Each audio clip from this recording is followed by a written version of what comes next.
भारतीय संविधानाबद्दल आक्षेपार्ह विधान करणाऱ्या कथाकार राजीव झा विरोधात आंबेडकरी संघटना आक्रमक कर रहे हैं। लोग कहते हैं संविधान ने सबको समान अधिकार दिया। मैं कहता हूं संविधान ने सबको टुकड़े टुकड़े में बांट दिया।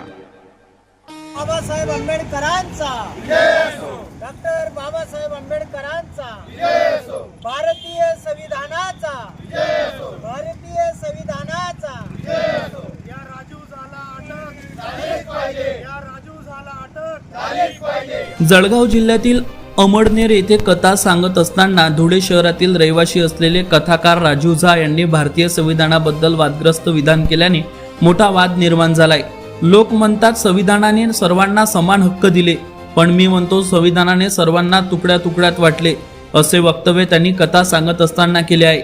या विधानानंतर धुळे शहरातील आंबेडकरी संघटना चांगल्याच आक्रमक झाल्या असून राजीव झा यांनी केलेल्या वक्तव्याविरोधात संताप व्यक्त केला जात आहे। संबंधितांवर तात्काळ गुन्हा दाखल करून कठोर कारवाई करावी अशी मागणी आंदोलकांनी केली आहे।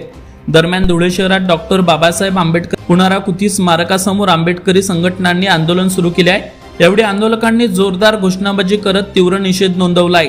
या घटनेमुळे परिसरात तणावाचे वातावरण निर्माण झाले असून कायदा व सुव्यवस्था राखण्यासाठी पोलीस प्रशासन सतर्क झाले आहे। उपसंपादक अशोक गिरासे सर, जेबीटीव्ही न्यूज, धुळे। या ठिकाणी राजीव झा हा बंधू भावा या ठिकाणी याचं कीर्तन होतं। त्या कीर्तनामध्ये त्याने 4 वर्णव्यवस्था सांगितली, ब्राह्मण, वैश्य, क्षत्रिय आणि शूद्र।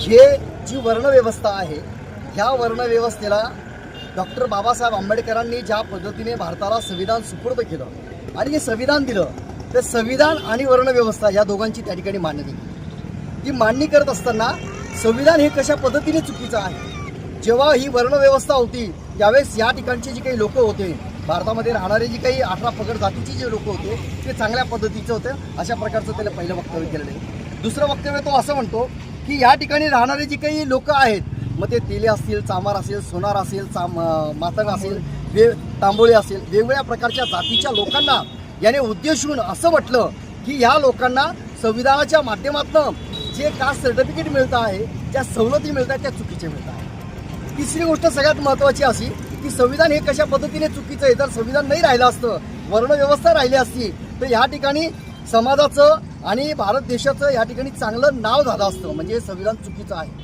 या पद्धतीचं जे काही वक्तव्य आहे, हे वक्तव्य त्यांनी त्याच्या स्वतःच्या मुखातून या ठिकाणी व्यक्त केलेलं आहे।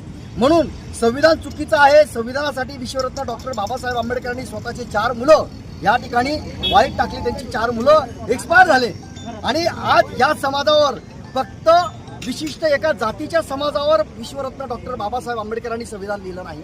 संविधानामध्ये 18 पगड जाती, SC, ST, NT, VGNT, OBC 85% जातीचे लोक या ठिकाणी लाभ घेत आहेत। मला या ठिकाणी असं म्हणायचं आहे, ज्या पद्धतीने हा व्यक्ती अशा प्रकारचं वर्णन करतो, या बोलतो, तर याच्यामुळे आमच्या या ठिकाणी